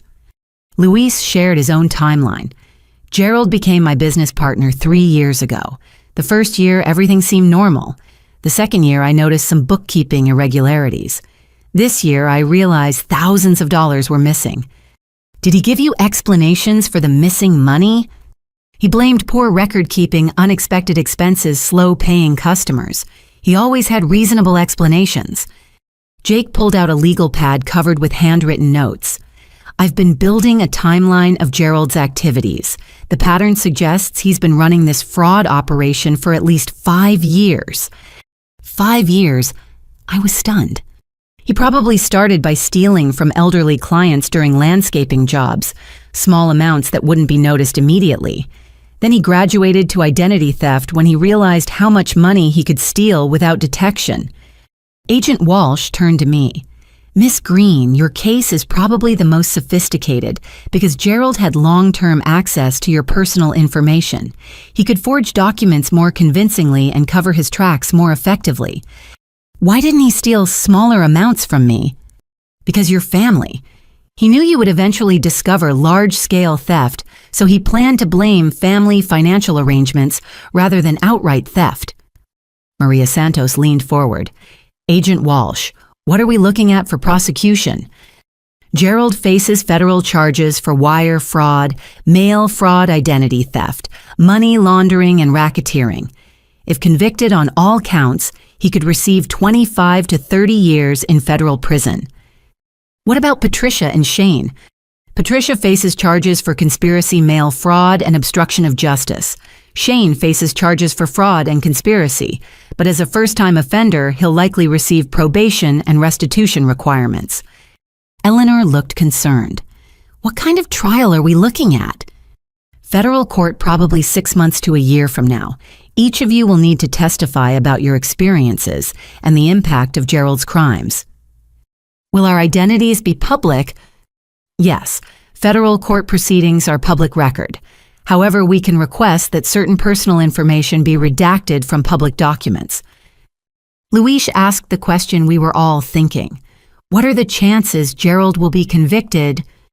With the evidence, we have conviction is almost certain. The challenge is recovering your stolen funds. What do you mean? Gerald has been transferring money to offshore accounts. We're working with international law enforcement to trace and recover stolen funds, but that process can take years. Jake pulled out his business card. I'd like to propose something. My mother and I have been working with a private investigator named Sarah Chen. She's been tracking Gerald's activities and assets. If we coordinate our efforts, we might be able to locate hidden assets for recovery purposes. What kind of investigator? I asked. Financial crimes specialist. She used to work for the FBI before starting her own practice. Agent Walsh nodded. I know Sarah Chen. She's excellent and her information has been helpful in our investigation. Would she work with all of us? Luis asked. I think so.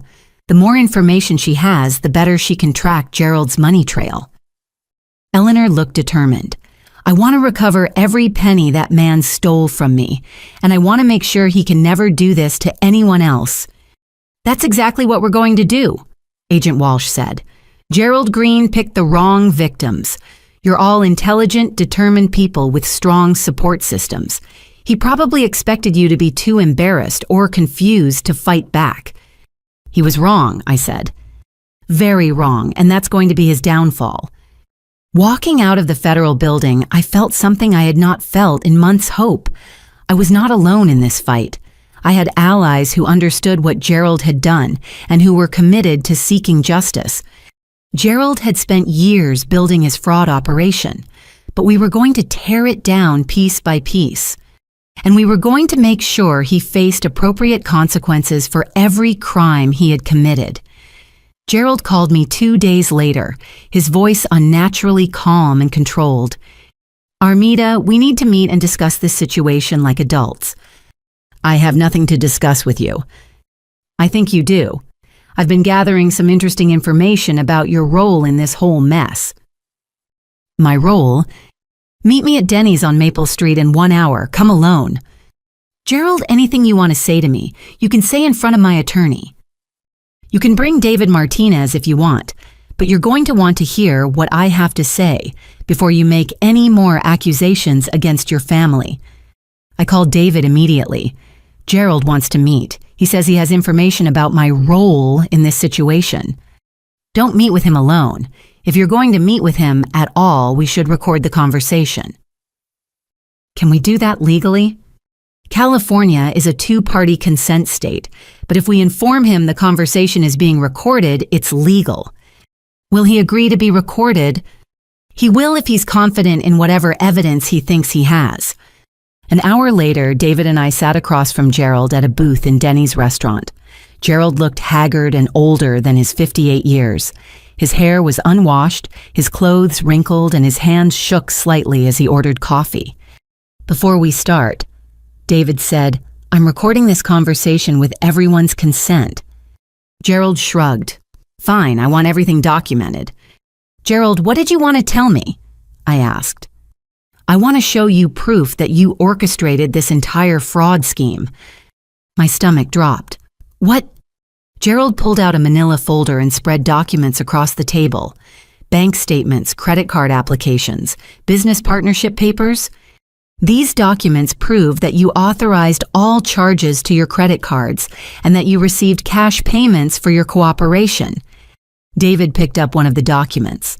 This appears to be a receipt for a cash withdrawal from Miss Green's credit card account. Exactly, $3,000 in cash withdrawn by Armida on March 15th. Gerald, I never withdrew cash from my credit card. Your signature is on the withdrawal slip. David studied the document. This signature does appear to match Miss Green's handwriting. My hands started shaking. David, I never signed that document. Gerald smiled smugly. There are 12 more withdrawal slips with your signature Armida, all for cash amounts between $1,000 and $5,000. The total cash you withdrew from your own credit cards is $38,000. That's impossible. Bank security cameras show you at the teller window for each transaction. I want to see that security footage. You can see it during the trial when my attorney presents it as evidence that you were a willing participant in the family financial arrangements. David was studying the documents carefully. Mr. Green, these withdrawal slips show dates and times when Miss Green was at work. Her employer can provide documentation proving she was in meetings during these bank visits. Her employer will also testify about her declining work performance and her financial stress. They'll confirm that she needed money and was willing to do anything to get it, including defrauding herself, including lying about the source of the money she stole. I stared at Gerald in complete disbelief. You're claiming I stole money from myself? I'm claiming you participated in a scheme to embezzle funds from Green Family Enterprises and then tried to cover your tracks by claiming you were a victim of identity theft. That doesn't make any sense. It makes perfect sense. You were listed as a business partner. You had access to business accounts. You withdrew money from business credit cards and kept the cash for yourself. When Luis discovered the missing funds and threatened an audit, you panicked and claimed you never authorized the credit card usage. David leaned forward. Mr. Green, you're alleging that your daughter stole money from a business she didn't know existed, using credit cards she didn't know about. I'm alleging that my daughter is a liar and a thief who got caught and is now trying to blame her family for her own crimes. Gerald, this is insane. What's insane is you thinking you could steal $38,000 and get away with it. David gathered the documents Gerald had spread across the table. Mr. Green, I'll need to have these documents examined by handwriting experts and forensic accountants. Go ahead. You'll find that every signature is authentic and that every transaction was authorized by Armida. and the forged signatures on the business partnership documents. Those are also authentic. Armida signed those papers in my office 18 months ago. I have never been to your office. My security cameras will prove otherwise. David stood up from the booth. Mr. Green, this meeting is over. Any further communication should go through attorneys. Wait, Gerald called out as we prepared to leave. Armida, I want you to know that I never intended for things to go this far. What things? The family financial arrangements. They were supposed to be temporary. Gerald, you stole $73,000 from me. I borrowed $73,000 from family business accounts that you had access to as a partner. I was never a business partner. The state of California says you are. The bank records say you are. The security footage says you are. The forged documents say I am. Nothing was forged, Armida. You signed every document, authorized every transaction, and withdrew $38,000 in cash. The only fraud here is you lying about your participation after you got scared about the FBI investigation. Walking to our car, David looked deeply concerned. Armida Gerald has obviously spent considerable time and money creating false evidence. How could he forge security camera footage? Professional document forgery services often include fake video evidence. It's expensive, but it's available. So he's claiming I stole money from myself and then reported myself to the FBI. That's exactly what he's claiming. It's a desperate defense strategy, but it might create reasonable doubt if the fake evidence is convincing. David, what do we do now? We have those documents examined by experts immediately. We get your employment records to prove you were at work during the alleged bank visits, and we find out who helped Gerald create this false evidence. How long will that take? Several weeks, maybe months. What happens if Gerald's fake evidence is convincing enough to create doubt about my testimony? Then this case becomes much more complicated to prosecute. That evening, I called Agent Jennifer Walsh and reported Gerald's attempted intimidation and false evidence. Miss Green, we've been expecting this. Gerald has hired a very expensive attorney who specializes in defending financial fraud cases. Can fake evidence really create reasonable doubt? If it's sophisticated enough, yes, but we have our own forensic experts who can detect fake documents and altered video footage. How confident are you that Gerald's evidence is fake? Very confident, but we'll need to prove it convincingly to a jury. Agent Walsh, what if Gerald succeeds in making me look like the real criminal?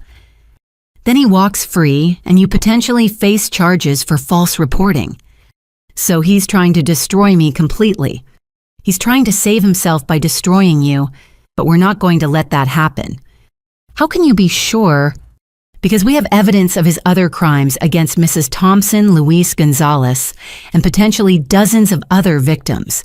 Even if he creates doubt about your case, he still faces multiple federal charges. But my reputation and my life would be ruined. Not if we expose his fake evidence and prove he's a serial fraudster who targets his own family members. Agent Walsh, I'm scared. I understand. But remember, you're not alone in this fight. You have allies, you have evidence, and you have the truth on your side. I hope that's enough. It will be. Gerald Green made a critical mistake when he targeted you. He picked a victim who was smart enough, strong enough, and determined enough to fight back. He picked the wrong daughter. Exactly, and that's going to be his downfall. The phone call came from Aunt Carol at 6 o'clock in the morning, her voice high-pitched with panic and disbelief. Armida, the FBI raided your parents' house last night. Gerald was arrested. I sat up in bed, my heart pounding. What happened? Agents showed up with a search warrant at 11 o'clock. They took boxes of documents, computers, Gerald's cell phone, everything. The neighbors were all watching. It was humiliating. Where is Gerald now? He's in federal custody. Patricia is at my house crying hysterically. She keeps saying this is all your fault. Aunt Carol Gerald brought this on himself by committing federal crimes. He's your father, Armida. How could you do this to him? I didn't do anything to him. The FBI did their job based on evidence of his criminal activities. Patricia says you planted evidence and lied to investigators. Patricia participated in the crimes. She's trying to avoid taking responsibility. She's devastated. Her husband is in jail, her reputation is ruined, and her daughter has turned against the family. Her daughter was victimized by the family. You've destroyed everything we built together. After Carol hung up, I called Agent Walsh immediately. Agent Walsh, my aunt says Gerald was arrested last night. That's correct. We arrested Gerald Green, Patricia Green, and Kevin Murphy, the document forger. We also executed search warrants on their homes and Gerald's business office. What did you find? Extensive evidence of fraud forgery equipment, fake identification documents, and financial records showing the scope of their criminal enterprise. Is Patricia really being charged? Mrs. Green faces federal charges for conspiracy mail fraud, wire fraud, and obstruction of justice. The evidence shows she was not just an unwilling accomplice. She was an active participant who recruited victims and helped cover up crimes. What about Shane? Your brother is cooperating with our investigation. He's providing testimony about his parents' activities in exchange for reduced charges. Reduced charges. Probation, community service, and restitution payments. No jail time if he testifies truthfully. How do you feel about his cooperation? It strengthens our case considerably. Shane has detailed knowledge about how your parents targeted victims and concealed their crimes. Agent Walsh, what happens next? Arraignment hearings next week. Gerald and Patricia will probably be denied bail because they're flight risks. The trial will likely be scheduled for 6 to 8 months from now. Will they be in jail until then? If bail is denied, yes. An hour later, Shane called me, his voice broken and exhausted. Armida, I need to talk to you. About what? About everything. About what really happened, what I knew, and what I'm going to testify about. Shane, you should be talking to your attorney, not to me. I fired my attorney. I hired a new one who specializes in cooperating witness cases. Why? Because I can't keep lying. The FBI has too much evidence. If I keep trying to protect Mom and Dad, I'll go to prison too. What are you going to testify about? Everything. How Dad taught me to use your credit card information. How Mom collected your personal documents. How they planned to blame you if anyone discovered the fraud. They planned to blame me from the beginning. Dad said if the credit card companies ever questioned the charges, he would say you had given him permission to use your cards for family expenses.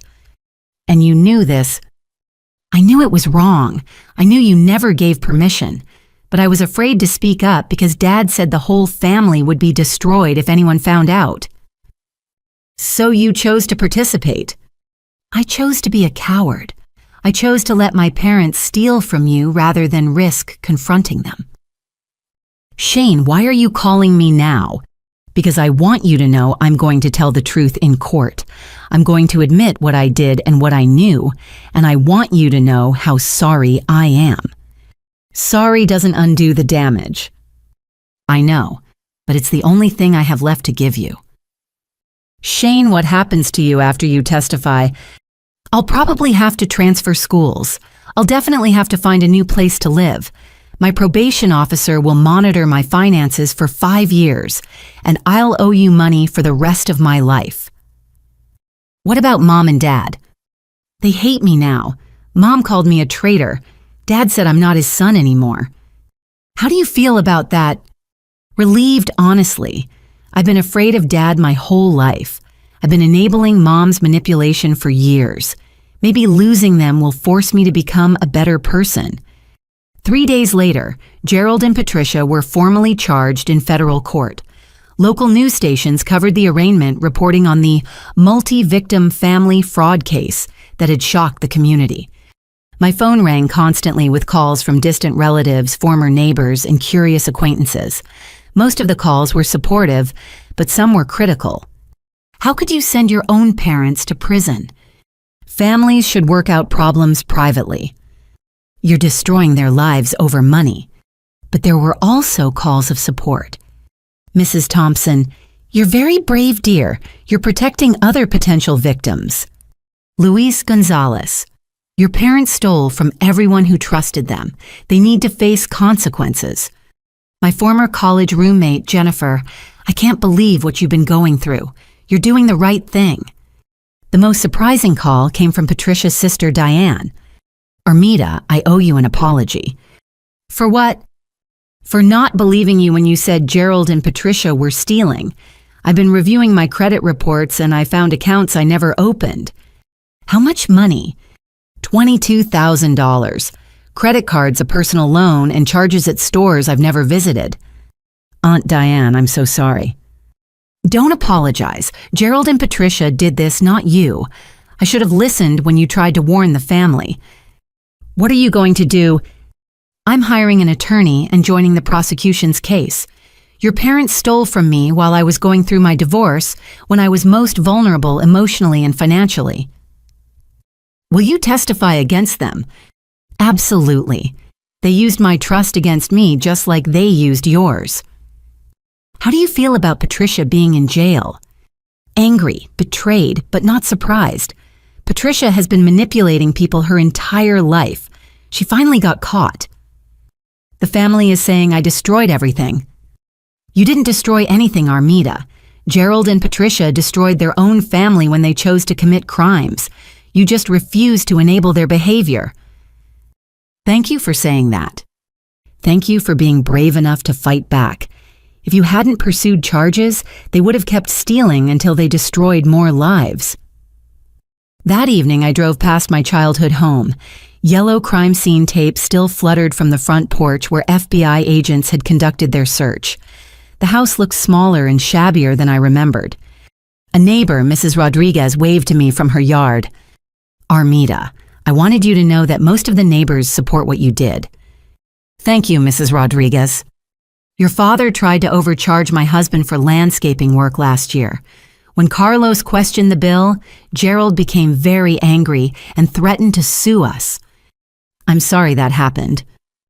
Don't be sorry, we should have reported him then. Maybe if we had, you wouldn't have gone through all this. Driving home, I realized that Gerald and Patricia's crimes had affected far more people than I had initially understood. They had been running scams and manipulation tactics throughout their community for years. Their arrest was not destroying a family. It was stopping a criminal enterprise that had been harming innocent people. I had not ruined their lives. I had ended their ability to ruin other people's lives. And that felt like justice.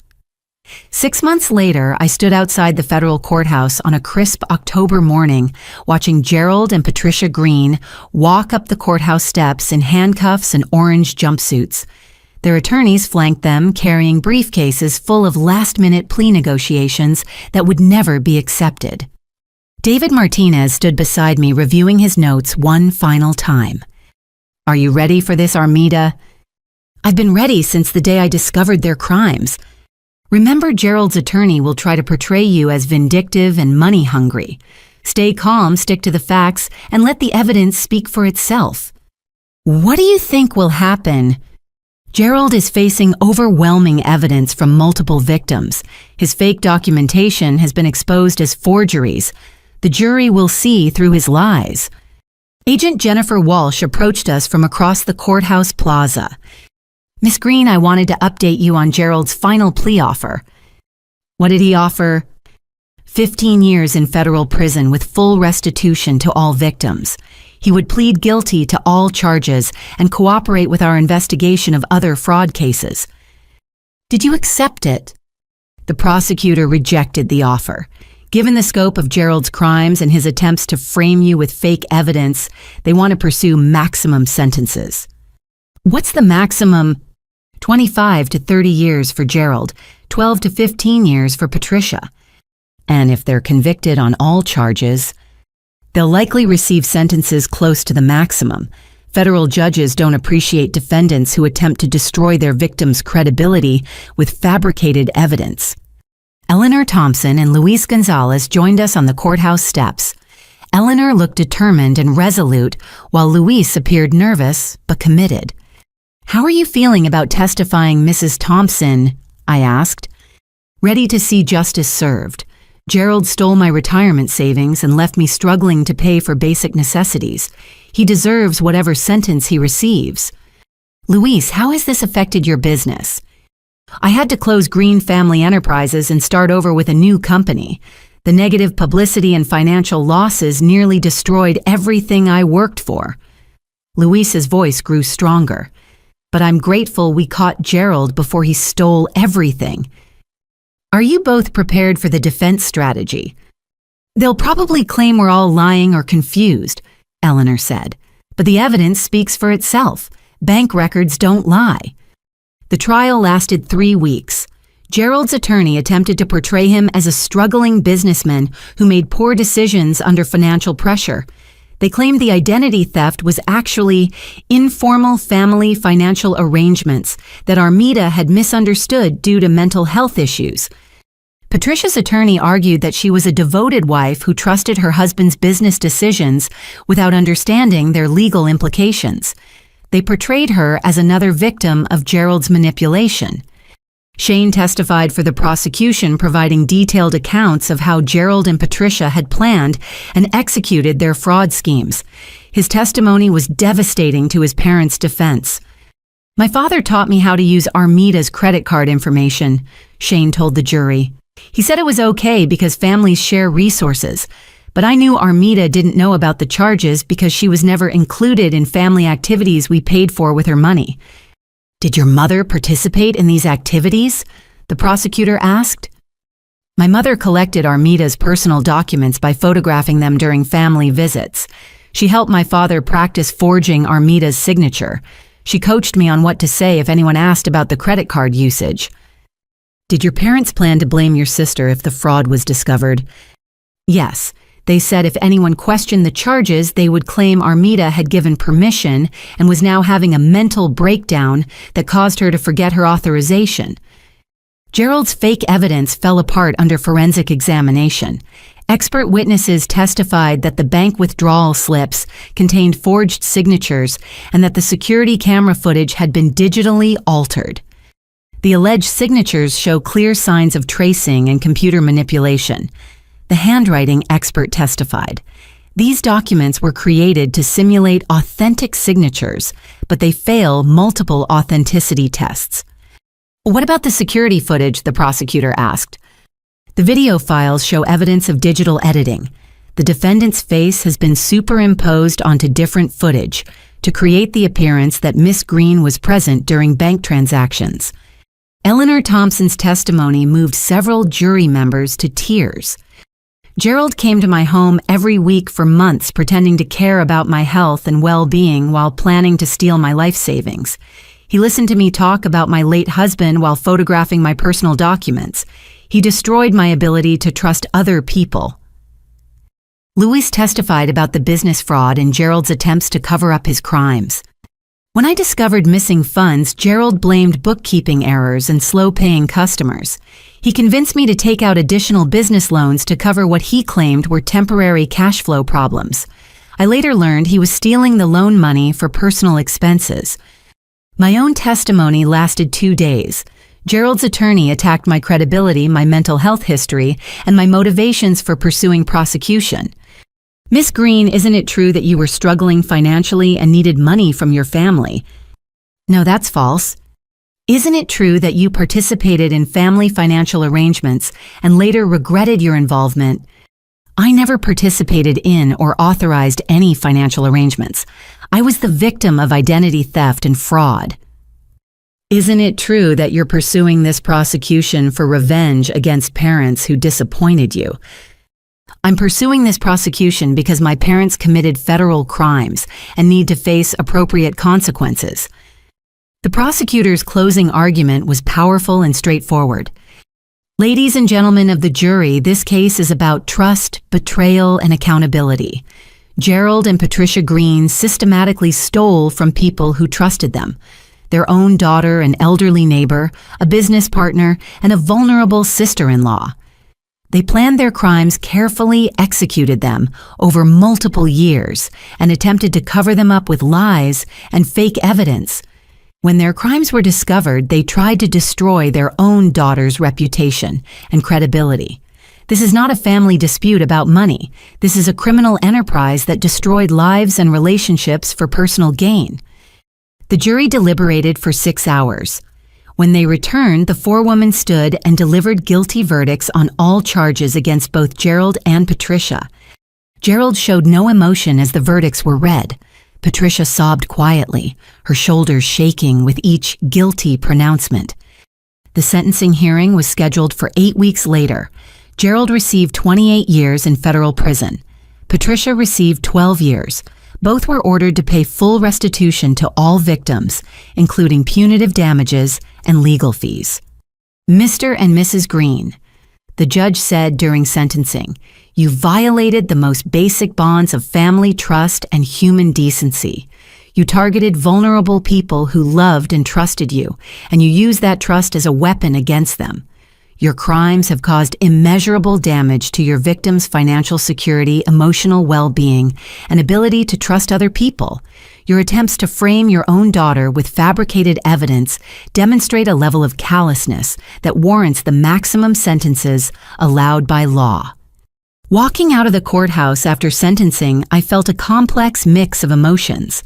Relief that justice had been served, sadness for the family relationships that were permanently destroyed, gratitude for the support I had received from other victims and law enforcement professionals. David Martinez put his hand on my shoulder. "How are you feeling?" "Free. For the first time in years, I feel completely free." "The financial restitution should begin within 60 days. The court has ordered the liquidation of your parents' assets to pay victim compensation." "What about my credit report?" "All fraudulent accounts have been removed. Your credit score has been restored to its pre-fraud level." "And my security clearance?" "Fully reinstated. Your employer has been notified of the successful prosecution." Agent Walsh joined us outside the courthouse. "Miss Green, I wanted to thank you for your courage throughout this investigation. Your willingness to pursue justice despite family pressure made it possible to stop a criminal enterprise that could have harmed many more victims." "Thank you for believing me and taking my case seriously. I also wanted to let you know that Gerald and Patricia's conviction has led to additional investigations. We've identified at least 12 other potential victims who were targeted by similar schemes. Will those cases be prosecuted? We're working with local prosecutors to pursue charges. Your case provided the evidence and legal precedent we needed to investigate other fraud complaints that had been dismissed as family disputes." Standing on the courthouse steps, I realized that pursuing justice for myself had protected other potential victims from experiencing the same betrayal and financial devastation. Gerald and Patricia would spend decades in prison, but their victims would rebuild their lives with dignity and compensation. Justice had been served. The truth had prevailed, and I had learned that standing up to abusers was not just about protecting myself. It was about protecting everyone they might hurt in the future.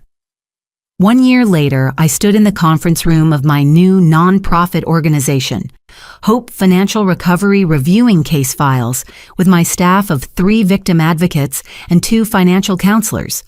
Sunlight streamed through floor-to-ceiling windows overlooking downtown Sacramento, illuminating a space that represented everything I had built from the ashes of my family's betrayal. "Sarah, what's the status on the Johnson family case?" I asked my lead advocate, a former prosecutor who had left the district attorney's office to join our mission. "The credit reporting agencies have agreed to remove all fraudulent accounts. Mrs. Johnson's credit score should be restored within 30 days.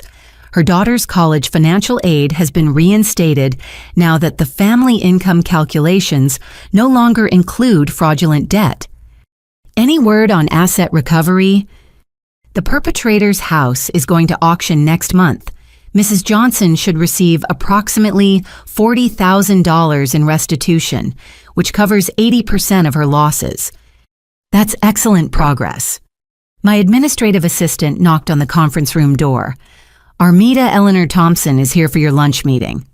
Eleanor walked into our office using a lightweight cane, but moving with the energy and purpose of someone who had reclaimed her life. At 83, she remained one of our most active volunteers, helping other elderly victims navigate the complex process of identity theft recovery. "How are things progressing, dear?" Eleanor asked, settling into a comfortable chair beside my desk. "We've helped 68 families recover from financial fraud this year. Our success rate for credit restoration is 94%, and we've recovered approximately $2.3 million for victims." "That's wonderful.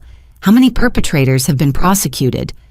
41 criminal cases with 37 convictions so far. "Any family fraud cases?" 18. It's more common than people realize, and victims are often reluctant to pursue prosecution because of family pressure. Eleanor nodded knowingly.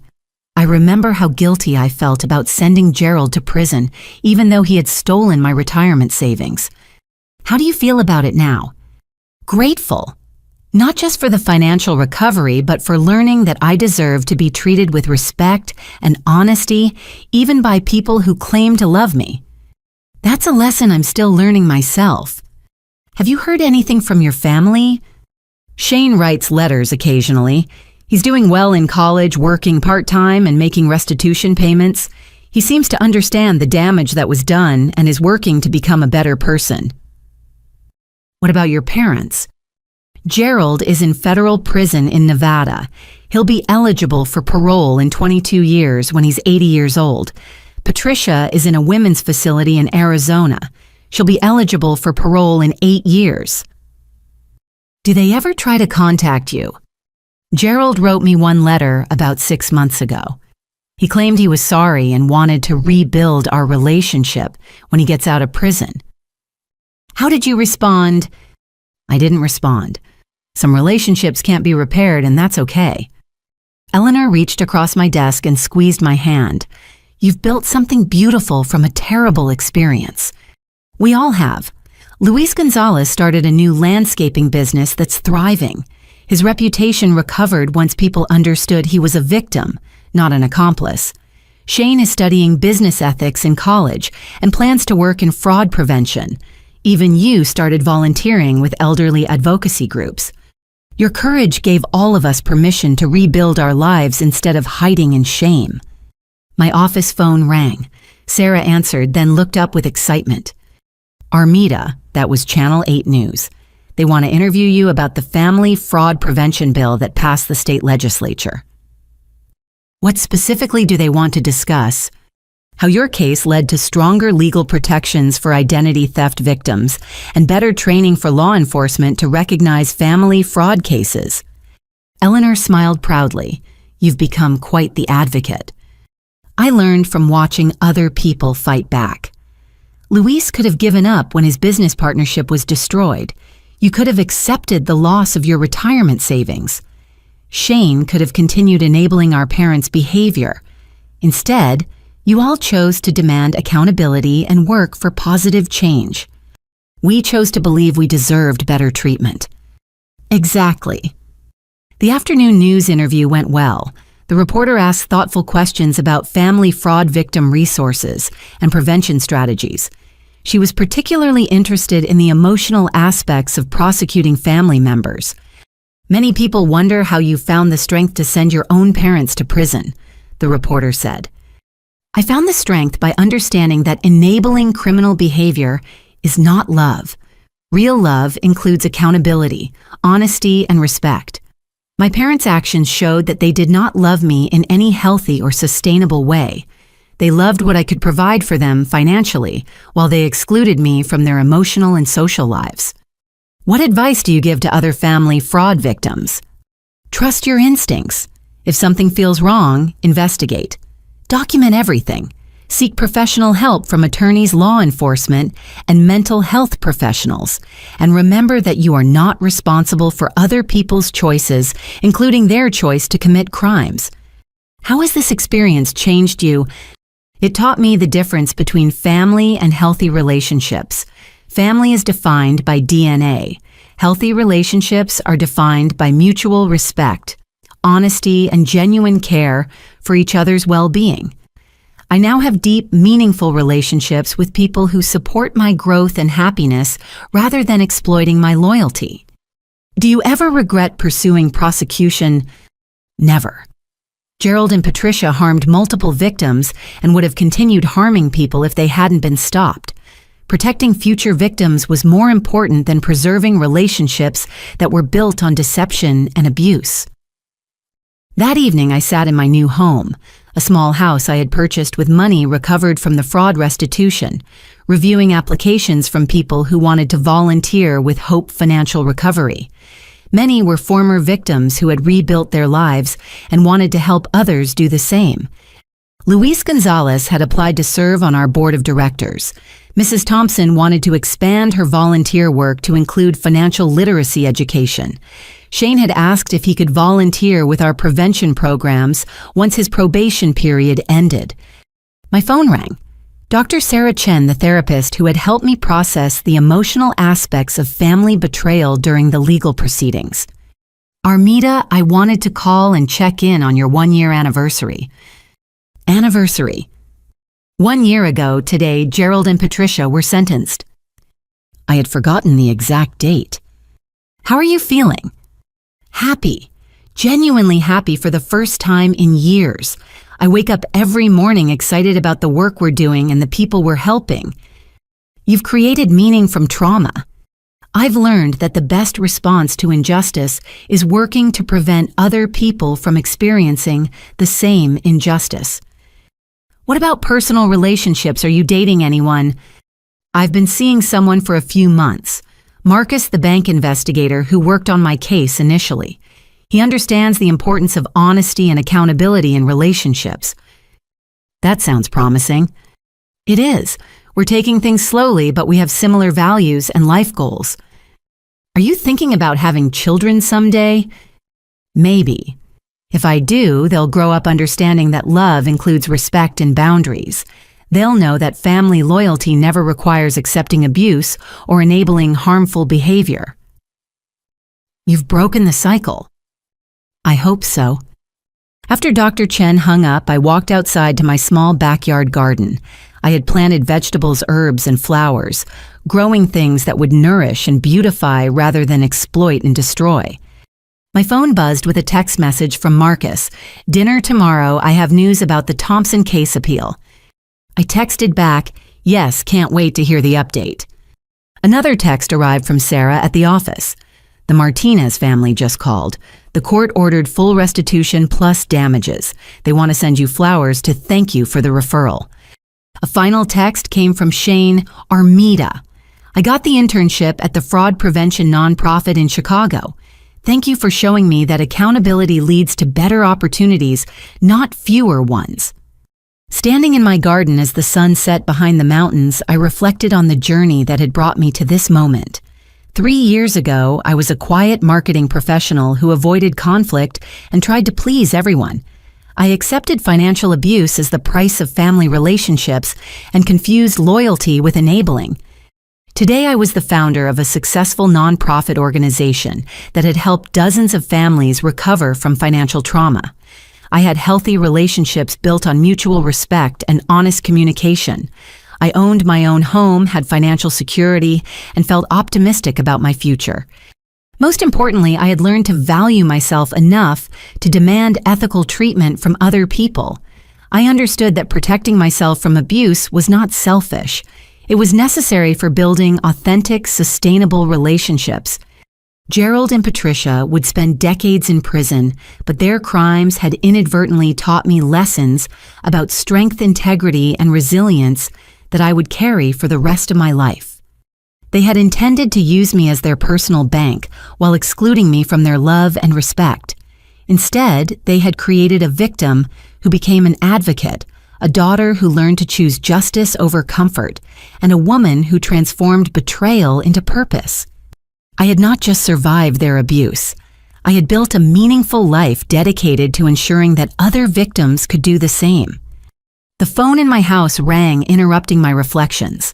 Another family in crisis, probably needing guidance about financial fraud or identity theft. I walked inside to answer the call, ready to offer hope to someone whose world had just been shattered by people they trusted. Hope Financial Recovery, this is Armida. How can we help you? Ms. Green, my name is Jennifer Walsh. I'm calling because my ex-husband has been using our children's social security numbers to open credit accounts, and I don't know what to do. Jennifer, you've reached the right place. We help families in exactly your situation. You're going to get through this, and we're going to help you every step of the way. Really, you can help us? Yes, and more importantly, you're going to learn that you're stronger than you ever imagined. People who betray your trust don't get to define your future. Thank you. I was starting to think I was crazy for being upset about this. You're not crazy. You're a mother protecting her children from financial abuse. That's exactly what you should be doing. What happens next? Next, you reclaim your power, demand accountability, and build a better future for yourself and your children. Trust me, it's going to be the most challenging and most rewarding work you'll ever do. As I began walking Jennifer through her options for legal action, financial recovery, and emotional support, I felt the deep satisfaction that came from transforming personal pain into collective healing. Gerald and Patricia had stolen my money, but they had never owned my spirit. They had betrayed my trust, but they had taught me to trust more wisely. They had tried to destroy my future, but they had actually liberated me to create a future based on my own values rather than their expectations. I had won more than a legal case. I had won my freedom to choose love over loyalty, truth over comfort, and justice over family dysfunction. And I was using that freedom to help other people win their own battles against financial abuse and family betrayal. The best revenge was not revenge at all. It was living well, helping others live well, and refusing to let abusers define the limits of what victims could achieve.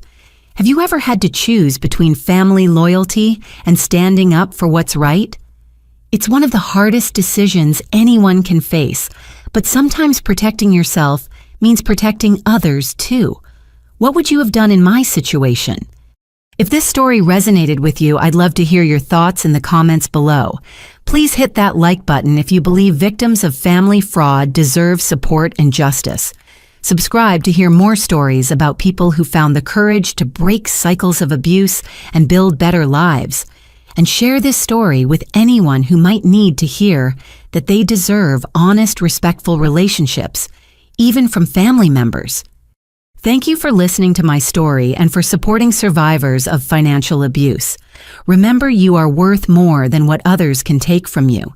You deserve relationships built on trust, respect, and genuine love.